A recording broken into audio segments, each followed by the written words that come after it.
आप देख रहे हैं नेटरिक न्यूज, साहस सच कहने का। नमस्कार, आप देख रहे हैं नेटरिक न्यूज। मैं हूं आपके साथ प्रेरणा तलवार। और एक तरफ पाकिस्तान चालबाजी पर उतर आया है तो दूसरी तरफ पूरा भारत अपने लापता एयरफोर्स के विंग कमांडर अभिनंदन के सही सलामत लौटने का इंतजार कर रहा है। पूरा देश उनकी जांबाजी को सलाम कर रहा है और हर तरफ से अभिनंदन को वापस लाने के लिए अभियान चल चुका है। इस बीच भारत के प्रधानमंत्री नरेंद्र मोदी भारत के हर एक नागरिक में नया उत्साह फूंकने की पूरी कोशिश कर रहे हैं और ये विश्वास दिलाने में जुटे हुए हैं कि एयरफोर्स के विंग कमांडर को जल्द ही वापस लाया जाएगा। पीएम मोदी गुरुवार को हुंकार भर रहे थे और भारत सरकार पायलट अभिनंदन के लिए पाकिस्तान के खिलाफ कूटनीतिक चाल चल रही थी। आखिरकार भारत की कूटनीतिक जीत हुई और इमरान खान ने शाम होने से पहले ही इस बात की मंजूरी दे दी कि विंग कमांडर अभिनंदन को रिहा कर दिया जाएगा, जिसके बाद देश भर में खुशी की लहर दौड़ गई। इससे पहले प्रधानमंत्री नरेंद्र मोदी ने गुरुवार को एक बार फिर बुलंदी के साथ अपनी आवाज भरी। उन्होंने अपने निशाने पर पाकिस्तान को लिया और वहां पल रहे आतंकियों के खिलाफ जमकर निशाना साधा।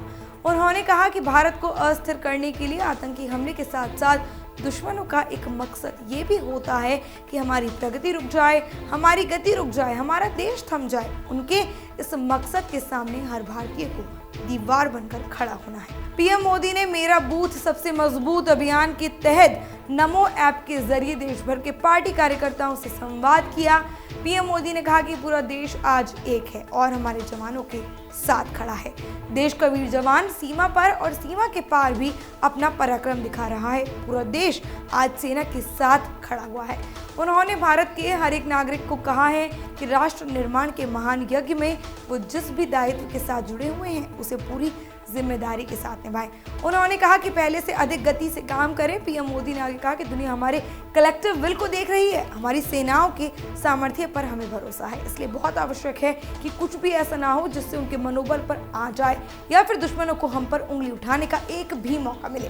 दुनिया हमारी सामूहिक इच्छा शक्ति को देख रही है, हमारी सेनाओं के सामर्थ्य पर हमें भरोसा है।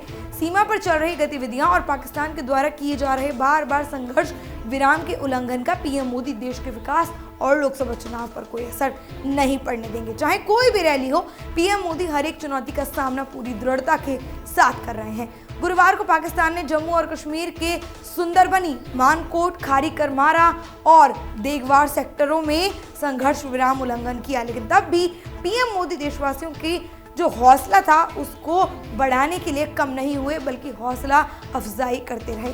पीएम मोदी ने आगे कहा कि पूरा देश आज एक है और हमारे जवानों के साथ खड़ा है। पीएम मोदी ने अपने संबोधन में नीति का तो जिक्र किया ही किया, इसके साथ साथ उन्होंने युवाओं का भी जिक्र किया। उन्होंने कहा हमारा देश नई नीति और नई रीति के साथ अपनी क्षमताओं का विस्तार करने में जुटा हुआ है। भारत का युवा आज उत्साह से भरा हुआ है। देश के किसान से लेकर देश के जवान तक सभी को विश्वास है कि नामुमकिन अब मुमकिन है। मोदी ने आगे कहा कि देश के भीतर और देश की सीमा पर दिन रात एक कर रहे हैं हमारे जवान। एक एक वीर बेटे और वीर बेटी के प्रति हम कृतज्ञ हैं।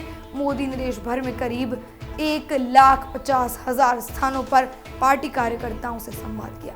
इसके अलावा पीएम मोदी ने अपने संबोधन में विपक्षियों को आड़े हाथ ले लिया और फेक न्यूज का मुद्दा भी उठाया। उन्होंने कहा कांग्रेस सहित विपक्ष पर हमला बोलते हुए एक तीखे आरोप उन्होंने जड़े। उन्होंने आरोप लगाते हुए कहा कि विपक्ष को फेक न्यूज फैलाने में महारत हासिल है, इसलिए ऐसी खबरें शेयर करने से बचना होगा। पीएम ने अपनी पार्टी कार्यकर्ताओं से अपील करते हुए कहा कि आप ये सुनिश्चित कर लें कि जो भी खबर शेयर करने लायक हो उसे ना करें, फेक न्यूज तो बिल्कुल नहीं। और पीएम ने अपनी पार्टी कार्यकर्ताओं से अपील करते हुए कहा कि आप ये सुनिश्चित कर लें कि जो भी खबर शेयर कर रहे हो वो फेक न्यूज ना हो। उन्होंने विपक्ष पर सीधे सीधे आरोप जड़ते हुए कहा कि आजकल विपक्ष ने तो फेक न्यूज के इस्तेमाल में महारत हासिल कर ली है और स्वाभाविक सी बात है जिसका अपना खुद का कोई एजेंडा ना हो वो फेक न्यूज को ही अपना एजेंडा बनाएगा।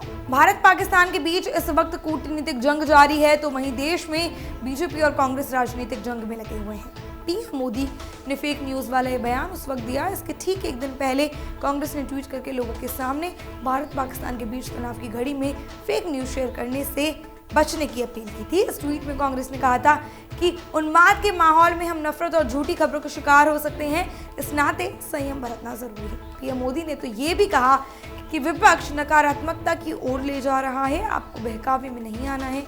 उन्होंने कहा कि सोशल मीडिया एक डेमोक्रेटिक मीडिया है, इसमें हर व्यक्ति को अपनी बात कहने का अवसर मिलना चाहिए। उन्होंने जोर देते हुए कहा कि हम हमेशा सकारात्मक बातें ही करते हैं, विपक्ष को मध्यम वर्ग को भड़काने और उकसाने की एक पुरानी आदत है। उन्होंने भारत की बदलती छवि का हवाला दिया और कहा कि पहले फिल्में बनती थी कि भारत में कैसे अटैक हुए और अब ऐसी फिल्में दिखाई जाती हैं कि भारत ने कैसे उन अटैक्स का सामना किया। पहले दुनिया भर में सिर्फ बैटमैन जैसे हीरो हुआ करते थे। उन्होंने कहा कि अब दुनिया भर के लिए बाहुबली भी एक हीरो है। फिलहाल के लिए इतना ही। देश और दुनिया की तमाम छोटी बड़ी अहम खबरों को जानने के लिए सब्सक्राइब कीजिए हमारे चैनल नेटवर्क न्यूज़ को। वीडियो को लाइक और शेयर करना ना भूलें। बेल आइकॉन को जरूर दबा दें ताकि कोई भी वीडियो आपसे मिस ना हो सके। हमारे साथ जुड़े रहने के लिए हमारे YouTube चैनल को सब्सक्राइब करें, साथ ही बेल आइकन को दबाएं। नेटवर्क न्यूज़ की खबरें सबसे पहले देखने के लिए।